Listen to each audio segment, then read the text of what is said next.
Hi ರೀ, ಬರ್ರಿ ಇವತ್ತು ಉತ್ತರ ಕರ್ನಾಟಕದ ಸ್ಪೆಷಲ್ ಚಂಗೇನೋ ಅಂತಾರೆ, ಚೊಂಗೇನೋ ಅಂತಾರೆ.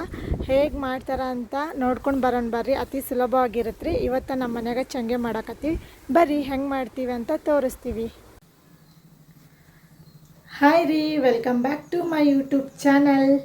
ಎಲ್ಲರೂ ಹೇಗದಿರಿ? ನಾವಂತೂ ಫುಲ್ ಆರಾಮಾಗದೀವಿ. ಸೊ ನೀವು ಆರಾಮಾಗದಿರಿ ಅಂತ ನಾನು ಅಂದ್ಕೊಂಡೀನಿ. ಮತ್ತು ಎಲ್ರಿಗೂ ಬೆಳಗಿನ ಶುಭೋದಯ ರೀ.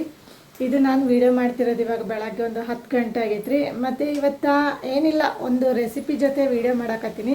ಅದು ಯಾವ ರೆಸಿಪಿ ಅಂದ್ರೆ, ನಾವು ಚೊಂಗೆ ಈ ಮೊಹರಂ ಟೈಮಲ್ಲಿ ಮಾಡ್ತಾರಲ್ರಿ ಚೊಂಗೆನ, ಆ ಚೊಂಗೆ ರೆಸಿಪಿನ ಹೇಗೆ ಮಾಡೋದು ಅಂತ ನಾನು ಈ ವಿಡಿಯೋ ಮೂಲಕ ತೋರಿಸ್ತೀನಿ. ಆಲ್ಮೋಸ್ಟ್ ಚೊಂಗೆ ವಿಡಿಯೋ ಅಂತೂ ನೋಡಿರ್ತೀರ.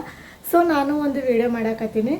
ಅಂದರೆ ನಮ್ಮ ಮನ್ಯಾಗ, ನಮ್ಮ ಹಳ್ಳಿ ಸೈಡ್ ಕೆಲವೊಬ್ರು ನಾರ್ಮಲಾಗಿ ಚೊಂಗೆನ ಹೆಂಗೆ ಮಾಡ್ತಾರೆ ಅಂತ ನಾನು ಈ ವಿಡಿಯೋ ಮೂಲಕ ತೋರಿಸ್ತೀನಿ. ಮತ್ತು ನೋಡಿರಿ, ಚೊಂಗೆನ ಅದಕ್ಕೆ ಚೊಂಗೆನೋ ಅಂತಾರೆ, ಚಂಗೆನೋ ಅಂತಾರೆ. ನಾವು ಆಲ್ಮೋಸ್ಟ್ ಚಂಗೆನ ಅನ್ನೋದು, ಕೆಲವೊಂದು ಕಡೆ ಚೊಂಗೆ ಅಂತಾರೆ. ಮತ್ತು ನೋಡಿರಿ, ಇಲ್ಲೇ ನಾನು ಚಂಗೆ ಮಾಡೋಕ್ಕೆ ಏನೆಲ್ಲ ಇಂಗ್ರೀಡಿಯೆಂಟ್ಸ್ ತೊಗೊಂಡಿದ್ದೀನಿ ಅಂತ ತೋರಿಸ್ತೀನಿ ಬರ್ರಿ. ನಾನು ಇಲ್ಲಿ ಮೊದಲನೇದಾಗಿ ಗೋಧಿ ಹಿಟ್ಟು ಬೇಕು ರೀ. ಮೇನ್ ಗೋಧಿ ಹಿಟ್ಟು ಬೇಕು ಚಂಗೆ ಮಾಡೋಕ್ಕೆ. ಇಲ್ಲಿ ನೀವು ಮನೆಯಲ್ಲಿ ಗೋಧಿ ಇದ್ದರೆ ಅದನ್ನು ಗಿರ್ನಿಗೆ ಬೀಸ್ಕೊಂಡು ಬಂದು ಆ ಹಿಟ್ಟು ಆಗ್ಬೋದು, ಅಥವಾ ಅಂಗಡಿಯಲ್ಲಿ ಇರೋದು ರೆಡಿಮೇಡ್ ಹಿಟ್ಟನ್ನು ಯೂಸ್ ಮಾಡ್ಕೋಬೋದು. ಸೊ ಇಲ್ಲಿ ನಾನು ರೆಡಿಮೇಡ್ ಹಿಟ್ಟನ್ನು ತೊಗೊಂಡಿನಿ ರೀ. ಮತ್ತು ಇಲ್ಲಿ ನೋಡಿರಿ, ಗೋಧಿ ಹಿಟ್ಟು, ಹಾಗೆ ನಮಗೆ ನಾವು ಎಷ್ಟು ಅಳತೆಗೆ ತಕ್ಕಷ್ಟು ಬೆಲ್ಲ, ಮತ್ತು ಒಂದು ಸ್ವಲ್ಪ ಎಣ್ಣೆ, ಹಾಗೆ ಒಂದು 3 ಏಲಕ್ಕಿ, ಒಂದು ಸ್ವಲ್ಪ ಕಸಕಸಿ, ಹಾಗೆ ಒಣ ಕೊಬ್ಬರಿ ತೊಗೊಂಡಿವ್ರಿ. ಒಂದು ಅಗಲವಾದ ಪಾತ್ರೆ ತೊಗೊರಿ. ಮತ್ತು ಗೋಧಿ ಹಿಟ್ಟನ್ನ ನೀಟಾಗಿ ಸಾಣಿಸ್ಕೊರಿ. ಸಾಣಿಸ್ಕೊಂಡ್ಮೇಲೆ ನೀವು ಎಷ್ಟು ಹಿಟ್ಟು ತೊಗೊಂಡಿದ್ದೀರೋ ಅಷ್ಟು ಅದ್ರ ತಕ್ಕಂಗೆ ಸ್ವಲ್ಪ ನೀರನ್ನ ಆ್ಯಡ್ ಮಾಡಿಕೊಂಡು, ಸ್ವಲ್ಪ ನೀರನ್ನ ಆ್ಯಡ್ ಮಾಡಿಕೊಂಡು ಹಿಟ್ಟನ್ನ ಹದವಾಗಿ ನಾದ್ಕೋಬೇಕ್ರಿ. ಎಷ್ಟು ಹದವಾಗಿ ಅಂದರೆ ಮೆತ್ತಗೆ ಇರಬೇಕು. ಮುಟ್ಟಿದರೆ ಸ್ವಲ್ಪ ಗಟ್ಟಿ ಆದರೆ ಚೊಂಗೆ ಕೂಡ ಗಟ್ಟಿಯಾಗಿ ಬರುತ್ತಾ, ಅದು ಅಗಿಯೋಕ್ಕೆ ತುಂಬ ಕಷ್ಟ ಆಗುತ್ತೆ. ಹಾಗಾಗಿ ಹಿಟ್ಟು ಸ್ಮೂತಾಗಿ ಮೃದುವಾಗಿ ಇರಬೇಕು. ಈ ರೀತಿ ಇಷ್ಟು ನಾದಿದ್ರೆ ಸಾಕ್ರಿ, ಹಿಟ್ಟು ಚೆನ್ನಾಗಿ ಹದವಾಗೈತೆ ಅಂತ ಅರ್ಥ. ಇದನ್ನು ಇವಾಗ ನಾವು ಒಂದು 5 ಮಿನಿಟ್ಸು, ಒಂದು 10 ಮಿನಿಟ್ಸು ನೆನೆಯೋಕೆ ಇಡೋಣ. ಇದ ನೋಡ್ರಿ ಚೊಂಗೆ ಮನೆ. ಕೆಲವೊಬ್ರು ಚಂಗೆನೋ ಅಂತಾರೆ, ಮತ್ತು ಚೊಂಗೆನೋ ಅಂತಾರೆ. ಇದು ಸುಮಾರು ವರ್ಷ ಆತ್ರಿ ತೆಗೆದು. ಏನಿಲ್ಲ ಅಂದ್ರೆ ಒಂದು 10-15 ವರ್ಷನೇ ಆಯ್ತು ಅಂತಾರೆ ನಮ್ಮವ್ವರು. ಇದು ತುಂಬ ಭಾರ ಐತ್ರಿ. ಇವಾಗಿಂದು ಚೊಂಗೆ ಮನೆ ತೆಗ್ಯಾಕೆ ಹೋದ್ರೆ ಏನು ಭಾರ ಇರಲ್ಲ, ಫುಲ್ ಹಳವಾರು ಇರುತ್ತೆ. ಇದು ಅಂತೂ ಸಿಕ್ಕಾಪಟ್ಟೆ ವಜ್ಜೆ ಐತ್ರಿ.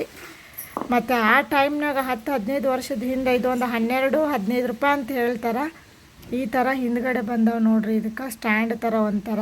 ಇವಾಗಿಂದಕ್ಕೆ ಏನು ಸ್ಟ್ಯಾಂಡ್ ಹಂಗೇನು ಇರಲ್ಲ, ಮತ್ತು ವೇಟ್ನೂ ಇರಲ್ಲ ರೀ. ಇದು ನೋಡ್ರಿ ಎಷ್ಟು ಚೆನ್ನಾಗಿ ವೇಟಾಗಿ ಡಿಸೈನ್ ನೋಡ್ರಿ ಹಂಗೈತಿ. ಸುಮಾರು ದಿನ ಆಯ್ತಲ್ಲ, ಹಾಗಾಗಿ ಇದೇನು ಇಟ್ಟಿಟ್ಟ ಪೇಂಟ್ ಅನಬೇ ಇದು ಇಲ್ಲೇ ಕರಂದು ಹೋಗೈತಲ್ಲ. ಹಾಂ, ಒಂದು ಸ್ವಲ್ಪ ಇದ್ರ ಬ್ಲ್ಯಾಕ್ ಇದು ಹೋಗೈತ್ರಿ. ಸುಮಾರು ವರ್ಷ ಆಯ್ತಲ್ಲ ತೆಗೆದು, ಹಾಗಾಗಿ ಈ ಥರ ಐತೆ ನೋಡ್ರಿ ಚೊಂಗೆ ಮನೆ. ಇವಾಗಿನ ಯಾವ ಈ ಥರ ಚೊಂಗೆ ಮನೆ ಬರೋದೇ ಇಲ್ರಿ. ಫುಲ್ ಎಲ್ಲ ಹಳವಾರ, ಬಿದ್ದರೆ ಒಡೆದು ಹೋಗುವಂಥವು. ಇದಕ್ಕೇನೂ ಆಗಲ್ಲ ನೋಡ್ರಿ. ಫೈನಲಿ ಹಿಟ್ಟೆಲ್ಲ ಒಂದು ನೆನೆದು ಆಗೈತ್ರಿ. ಏನಿಲ್ಲ ಅಂದ್ರೆ ಒಂದು 20 ನಿಮಿಷ ಆಗಿತ್ತು ಹಿಟ್ಟು ನೆನೆದು. ಸೊ ಹಾಗಾಗಿ ನಮ್ಮ ಮಮ್ಮಿ ಸಾಕು ಅಂತಂದು ಬಾರವ ಚಂಗೆ ಮಾಡೋಣ ಅಂದರು. ಅದಕ್ಕೆ ನಾವು ಇವಾಗ ಚಂಗೆ ಮಾಡಕ್ಕೆ ಬಂತೀವಿ ರೀ. ನಮ್ಮ ಮಮ್ಮಿ ನೋಡ್ರಿ ಮೊದಲು ಅಚ್ಚು ಮಾಡ್ಕೊಂಡಾರ. ಅದೊಂದು ಸ್ವಲ್ಪ ಹಿಟ್ಟು ಜಾಸ್ತಿ ಆಯಿತು ಅನ್ಸುತ್ತೆ. ಸೊ ಅದನ್ನು ಒಂದು ಸ್ವಲ್ಪ ತೆಗಿತಾ ಇದ್ದಾರೆ. ಅಚ್ಚನ್ನ ಮಾಡ್ಕೋಬೇಕು ಮೊದಲು ನಾವು ಚಂಗೆ ಮಾಡೋಕ್ಕೆ. ಆಮೇಲೆ ನೋಡ್ರಿ, ಒಂದು ಕಲ್ಲು ತೊಗೊಂಡು ಆ ಕಲ್ಲು ಮೇಲೆ ಒಂದು ಸ್ವಲ್ಪ ಅಮ್ಮ ಎಣ್ಣೆ ಹಾಕ್ಕೊಂಡಾರ. ಎಣ್ಣೆ ಹಾಕ್ಕೊಂಡು ಅದನ್ನು ನಾವು ನೀಟಾಗಿ ಲಟ್ಟಿಸ್ಕೋಬೇಕ್ರಿ, ರೌಂಡಾಗಿ. ಕೆಲವೊಬ್ರು ಏನು ಮಾಡ್ತಾರಂದ್ರೆ, ಚಂಗೆ ಮನೆ ಇರ್ತೈತೆ ನೋಡ್ರಿ, ಅದ್ರ ಮೇಲೇ ಲಟ್ಟಿಸ್ತಾರೆ. ಮತ್ತು ಡೈರೆಕ್ಟಾಗಿ ಚಂಗೆ ಮನೆ ಮೇಲೆ ಲಟ್ಟಿಸ್ಬೋದು. ಇಲ್ಲಾಂದರೆ ಈ ಥರ ನಮಗೆ ಬೇಡ ಅಂತಂದರೆ ಈ ಥರ ಕಲ್ಲು ಮೇಲೆ ಲಟ್ಟಿಸ್ಕೊಂಡು ಆಮೇಲೆ ಚಂಗೆ ಮನೆಗೆ ಹಾಕ್ಬೋದು. ಇಲ್ಲಿ ನಾವು ಡೈರೆಕ್ಟ್ ಲಟ್ಟಿಸ್ಕೊಳ್ತಾ ಇಲ್ಲ, ಒಂದು ಕಲ್ಲು ಮೇಲೆ ಮೊದಲು ಲಟ್ಟಿಸ್ತಾ ಇದ್ದೀವಿ ಎಣ್ಣೆ ಹಾಕ್ಕೊಂಡು. ಇದನ್ನು ಹಿಟ್ಟು ಹಾಕಿ ಲಟ್ಸೋಂಗಿಲ್ಲ ಇದಕ್ಕೆ. ಮತ್ತು ನೋಡಿರಿ, ಈ ಥರ ಒಂದು ಅಂಗೈಕಿನ ಅಗಲ, ಜಾಸ್ತಿ ಒಂದು ಸ್ವಲ್ಪ ಅಗಲ ಆದಮೇಲೆ ನಾವು ಚಂಗೆ ಮನೆಗೆ ಒಂದು ಸ್ವಲ್ಪ ಎಣ್ಣೆ ಹಾಕೋತೀವಿ ಎಲ್ಲನೂ.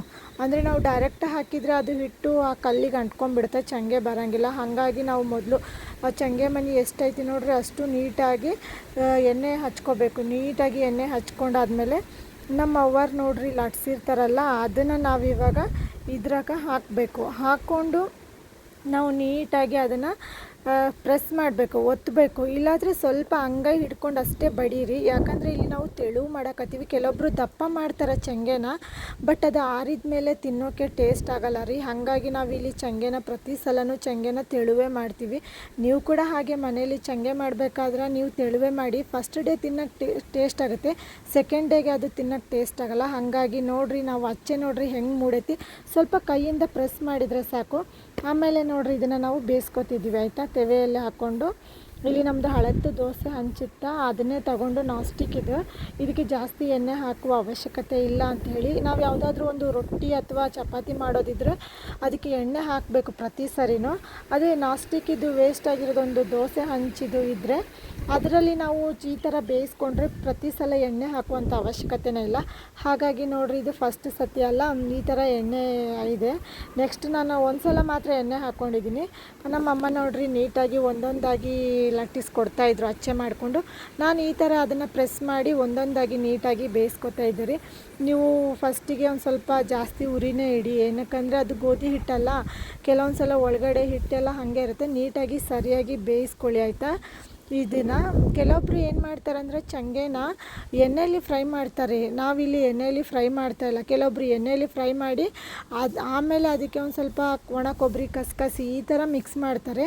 ನಾವಿಲ್ಲ ಆ ಥರ ಮಾಡ್ತಾಯಿಲ್ಲ. ಡೈರೆಕ್ಟಾಗಿ ಒಂದು ಲಟ್ಟಿಸ್ಕೊಂಡು ಅದನ್ನು ಬೇಯಿಸ್ಕೊಂಡು ಆಮೇಲೆ ನಾವು ಅದನ್ನು ಬೆಲ್ಲದ ನೀರಲ್ಲಿ ಅದ್ತೀವಿ.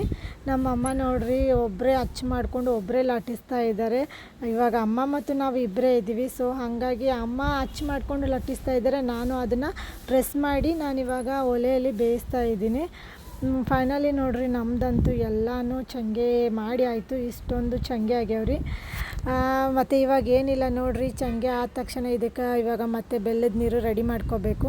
ಚಂಗೆ ನೋಡಿರಿ, ನೀವು ಯಾವತ್ತಿದ್ರೂ ಚಂಗೆ ಮಾಡಬೇಕು ಅಂದ್ರೆ ನೀಟಾಗಿ ಒಂದು ಸ್ವಲ್ಪ ತೆಳುವಾಗಿ ಮಾಡ್ಕೊಳ್ಳಿ. ದಪ್ಪ ಇದ್ದರೆ ಅದು ಆ ಕ್ಷಣಕ್ಕೆ ಮಾತ್ರ ತಿನ್ನೋಕ್ಕೆ ಟೇಸ್ಟ್ ಆಗುತ್ತೆ. ಮರುದಿನ ನೀವು ತಿನ್ನಬೇಕಂದ್ರೆ ಅದು ನಿಜವಾಗ್ಲೂ ಟೇಸ್ಟ್ ಆಗೋಲ್ಲ. ತುಂಬ ದಪ್ಪ ಇರುತ್ತಲ್ಲ, ತಿನ್ನೋಕ್ಕೆ ಇಷ್ಟ ಆಗೋಲ್ಲ. ಹಾಗಾಗಿ ನಮ್ಮಮ್ಮ ಯಾವಾಗಲೂ ತೆಳುವೇ ಮಾಡ್ತಾರೆ. ಸೊ ಹಾಗಾಗಿ ಇಲ್ಲಿ ನಾವು ತೆಳುವೇ ಮಾಡೋದು. ನೀವು ಕೂಡ ಮನೆಯಲ್ಲಿ ಮಾಡ್ಕೋಬೇಕಾದ್ರೆ ತೆಳುವಾಗಿಯೇ ಚಂಗೆನ ಮಾಡ್ಕೋರಿ ಆಯಿತಾ. ಇವಾಗ ನೋಡ್ರಿ, ನಾವು ಬೆಲ್ಲನ ತಗೊಳ್ಳೋಣ ರೀ. ಬೆಲ್ಲನ ಮೊದಲು ನೀಟಾಗಿ ಇಟ್ಕೋರಿ. ಕಾಳು ಆಗುತ್ತೆ ಮಿಕ್ಸ್ ಮಾಡುವಾಗ, ಪರವಾಗಿಲ್ಲ, ಅದನ್ನು ತೆಗೆದ್ರೆ ಆಯಿತು ಲಾಸ್ಟಿಗೆ.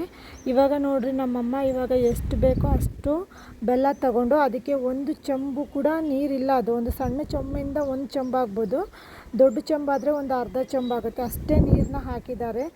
ಹಾಕಿದ ಮೇಲೆ ಫುಲ್ ಇದನ್ನು ನೀಟಾಗಿ ಕಲಿಸ್ಕೋಬೇಕ್ರಿ ನಾವು. ಕಾಳು ಇರುತ್ತೆ ಕೆಲವೊಂದು, ಪರವಾಗಿಲ್ಲ, ಇಷ್ಟು ಮಂದಾಗಿರಬೇಕು ನೋಡಿರಿ ಬೆಲ್ಲದ ನೀರು.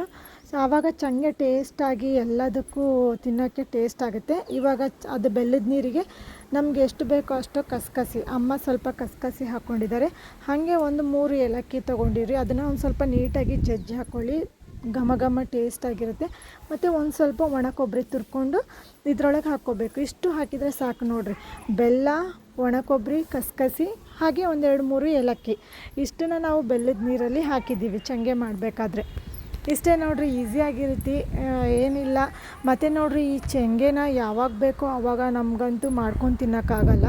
ಮೊಹರಮ್ ಟೈಮ್ ಇರುತ್ತಲ್ವ, ಮೊಹರಮ್ ಹಬ್ಬ ಸ್ಟಾರ್ಟ್ ಆಗುತ್ತಲ್ಲ, ಆವಾಗಿಂದ 40 ದಿನ ಮಾತ್ರ ಇದನ್ನು ಮಾಡ್ಕೊಂಡು ತಿನ್ಬೋದು. ವರ್ಷದಾಗ ಒಂದು 40 ದಿನ ಅಷ್ಟೇ ಈ ಚಂಗೆನ ಮಾಡಬಹುದು. ಉಳಿದ ದಿನ ನಿಜವಾಗ್ಲೂ ಈ ಚಂಗೆ ಮಾಡಬಾರ್ದಂತ, ಅದು ಏನು ಪದ್ಧತಿ ಅಂತ ಗೊತ್ತಿಲ್ಲ. ಬಟ್ ನಮ್ಮ ಅಮ್ಮ ಅಪ್ಪ ಎಲ್ಲ ಹೇಳ್ತಾರೆ ಈ ಚಂಗೆನ ಯಾವಾಗ ಬೇಕು ಆವಾಗ ಮಾಡ್ಕೊಂಡು ತಿನ್ನಬಾರ್ದು. ಮೊಹರಮ್ ದಿನದಿಂದ 40 ದಿನದೊಳಗೆ ನಾವು 40 ದಿನದೊಳಗೆ ಯಾವಾಗ ಬೇಕಾದರೂ ಮಾಡ್ಕೊಂಡು ತಿನ್ಬೋದು. ಬಟ್ 40 ದಿನ ಆದಮೇಲೆ ಈ ಚಂಗೆನ ಮಾಡಬಾರ್ದು ಅಂತೆ. ಅದು ಅಮ್ಮನೆಯವರಿಗೆ ಗೊತ್ತು ಏನಕ್ಕೆ ಚಂಗೆ ಮಾಡಬಾರ್ದು ಅಂತ. ಮತ್ತು ನೋಡಿರಿ, ನಮ್ಮಮ್ಮ ಎಲ್ಲನೂ ಒಂದೊಂದಾಗಿ ನೀಟಾಗಿ ಬೆಲ್ಲಕ್ಕೆ ಈ ಥರ ಚಂಗೆನ ಎದ್ದಿ ಈ ಥರ ಇಡ್ತಾರೆ. ಪ್ರತಿಯೊಂದನ್ನು ಹೀಗೆ ಎದ್ದಿ ಇಡಬೇಕ್ರಿ. ಇಲ್ಲಿ ನೋಡಿರಿ, ಒಂದು ನಮಗೆ ಯಾವಾಗ ತಿನ್ನಬೇಕು ಅಂತ ಅನಿಸುತ್ತೆ ನೋಡಿರಿ, ಆವಾಗ ಮಾತ್ರ ನಾವು ಈ ಒಂದು ನಿಮ್ಗೆ ಎಷ್ಟು ಬೇಕೋ ಅಷ್ಟು, ನಾನಿಲ್ಲಿ ನಿಮಗೆ ವಿಡಿಯೋಕ್ಕೆ ತೋರ್ಸೋಕ್ಕೋಸ್ಕರ ಒಂದು 4 ಚಂಗೆನ ತೊಗೊಂಡಿನಿ ರೀ. ಈ 4 ಚಂಗೆನ ಇದು ನೋಡಿರಿ, ಮಧ್ಯದಲ್ಲೆಲ್ಲ ಬೆಲ್ಲದ ನೀರು. ಈ ಬೆಲ್ಲದ ನೀರು ಸರಿಯಾಗಿ ಹೀರ್ಕೋಬೇಕು, ಆವಾಗ ಚಂಗೆ ತಿನ್ನೋಕೆ ತುಂಬ ಟೇಸ್ಟಾಗಿರುತ್ತೆ. ಮತ್ತು ನೋಡಿರಿ, ನಿಮಗೆ ಯಾವಾಗ ಬೇಕು ಆವಾಗ ಮಾತ್ರ ನೀವು ಚಂಗೆ ತಿನ್ನಬೇಕಾದ್ರೆ ಇದು ಪುಟಾಣಿ ಇರುತ್ತಲ್ಲ, ಪುಟಾಣಿ ಪೌಡರ್ ಈ ಪುಟಾಣಿನ ಹುಡಿ ಮಾಡ್ಕೊಳ್ಳಿ, ಮಿಕ್ಸಿಯಲ್ಲಿ ಹುಡಿ ಮಾಡಿಕೊಂಡು ಮೇಲ್ಗಡೆ ಈ ಥರ ಉದುರಿಸ್ಕೊಳ್ಳಿ ಆಯಿತಾ. ಸೊ ನೀವು ಯಾವಾಗ ತಿಂತೀರ ಆವಾಗ ಮಾತ್ರ. ಕೆಲವೊಬ್ಬರು ಡೈರೆಕ್ಟೇ ಮೊದಲೇ ಹುಡಿ ಮಾಡಿರೋದನ್ನು ಎಲ್ಲದಕ್ಕೂ ಮಿಕ್ಸ್ ಮಾಡಿರ್ತಾರೆ. ಆ ಥರ ಮಿಕ್ಸ್ ಮಾಡಿದರೆ ಅದು ಬೇಗ ಹಾಳಾಗುತ್ತೆ. ಸೊ ಹಾಗಾಗಿ ನಾವು ಯಾವಾಗ ತಿನ್ನಬೇಕು ಅನಿಸುತ್ತೋ ಆ ಟೈಮಲ್ಲಿ ನೋಡಿರಿ ಒಂದು ಸ್ವಲ್ಪ ಪುಟಾಣಿ ಪೌಡರು, ಹಾಗೆ ಒಣ ಕೊಬ್ಬರಿ ಮತ್ತು ಒಂದು ಸ್ವಲ್ಪ ಕಸಕಸಿ ಹಾಕ್ಕೊಂಡಿದ್ದೀನಿ. ಆಮೇಲೆ ನೋಡಿರಿ ನಿಮಗೆ ತುಪ್ಪ ಮೇಲ್ಗಡೆ ನೀವು ಯಾವಾಗ ತಿಂತೀರ ನೋಡಿ ಆ ಟೈಮಲ್ಲಿ ಮಾತ್ರ ಈ ಥರ ಮಾಡ್ಕೊಳ್ಳಿ. ಮೇಲ್ಗಡೆ ಒಂದು ಸ್ವಲ್ಪ ತುಪ್ಪ ಹಾಕ್ಕೊಂಡು ತಿನ್ನಬೇಕು ನೋಡಿರಿ. ಆವಾಗ ನೋಡಿರಿ ಇದ್ರ ಟೇಸ್ಟ್ ಎಷ್ಟು ಸಖತ್ತಾಗಿರುತ್ತೆ ಅಂದರೆ ಅಷ್ಟು ಸಖತ್ತಾಗಿರುತ್ತೆ ರೀ. ಕೆಲವೊಬ್ರು ಏನು ಮಾಡ್ತಾರಂದರೆ ಇದನ್ನು ಡೈರೆಕ್ಟಾಗಿ ಬೆಲ್ಲದ ಪಾಕಕ್ಕೆ ಎದ್ತೀವಲ್ಲ, ಆ ಬೆಲ್ಲಕ್ಕೆ ಎದ್ದ ತಕ್ಷಣ ಎಲ್ಲನೂ ಒಟ್ಟಿಗೆ ಅವ್ರು ಎಷ್ಟು ಚಂಗೆ ಮಾಡ್ಕೊಂಡಿರ್ತಾರೆ ಅಷ್ಟು ಚಂಗೆಗೂ ಕೂಡ ಪುಟಾಣಿ ಪೌಡರು, ಕಸಕಸಿ, ಒಣ ಕೊಬ್ಬರಿ ಎಲ್ಲನೂ ಒಟ್ಟಿಗೆ ಮಾಡಿ ತಯಾರಿ ಮಾಡ್ಕೊಂಡು ಇಟ್ಕೊಂಡಿರ್ತಾರೆ. ಸೊ ಆ ಥರ ಮಾಡೋದ್ರಿಂದ ಏನಾಗುತ್ತೆ ಅಂದರೆ ಚಂಗೆ ಬೇಗ ಹಾಳಾಗಿಬಿಡುತ್ತೆ. ಸೊ ಚಂಗೆ ಬೇಗ ಹಾಳಾಗಬಾರ್ದಂದ್ರೆ ನೀವು ಯಾವಾಗ ತಿನ್ನಬೇಕು ಅನಿಸುತ್ತೆ ನೋಡಿ ಆ ಟೈಮಲ್ಲಿ ಮಾತ್ರ ನೀವು ಪುಟಾಣಿ ಪೌಡರು, ಒಣ ಕೊಬ್ಬರಿ, ಹಾಗೆ ಒಂದು ಸ್ವಲ್ಪ ಕಸಕಸಿ ಮತ್ತು ಮೇಲ್ಗಡೆ ಒಂದು ಸ್ವಲ್ಪ ತುಪ್ಪ ಹಾಕ್ಕೊಂಡು ಸವಿರಿ. ಅದ್ರ ಟೇಸ್ಟೇ ಬೇರೆ ಆಗಿರುತ್ತೆ.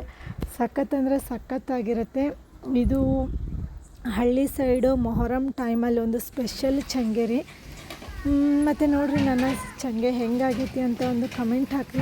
ಆಲ್ಮೋಸ್ಟ್ ಉತ್ತರ ಕರ್ನಾಟಕದವರಿಗೆಲ್ಲ ಚಂಗೆ ಏನಂದ್ರೆ ಗೊತ್ತಿರುತ್ತಾ. ಸೊ ಆ ಕಡೆ ದಕ್ಷಿಣ ಕನ್ನಡ, ಬೆಂಗಳೂರು, ಮೈಸೂರು, ಮಂಡ್ಯ ಈ ಕಡೆ ಭಾಗಗಳಿಗೆಲ್ಲ ಚಂಗೆ ಏನಂದ್ರೆ ಗೊತ್ತಿರಲ್ಲ.